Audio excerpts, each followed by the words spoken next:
Well, the storms also caused nearly 140 people to go without power in Bryan.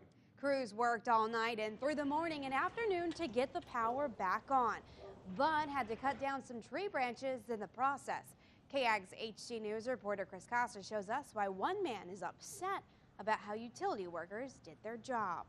Put that on that grip and I'll pull on. I ain't gonna slide anywhere. It started as a call to get the power back on. Bryan utility workers responded to a tree in a backyard that fell on power lines, causing an entire neighborhood to lose power. But when they started cutting down branches on this Sherman oak in Greg Hercules' front lawn, the situation escalated quickly. It's really upsetting for them just to plow right through it without any sort of care and concern for the homeowner.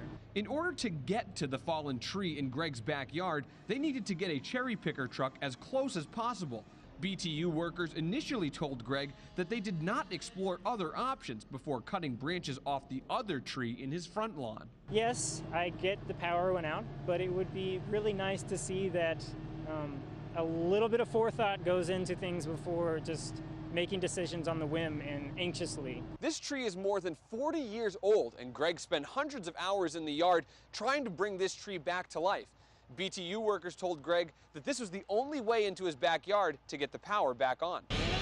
BTU spokesman David Worley said that it is unfortunate when anyone's tree limbs get cut when they don't want them to be, but that the crew's focus was getting the power back on. Crews worked from late last night through the afternoon, restoring power to nearly 140 in Bryan who lost it. For Greg, he hopes next time they'll knock before they cut. It would have been nice to have them at least ask me before they shut down the tree. And I completely understand the situation.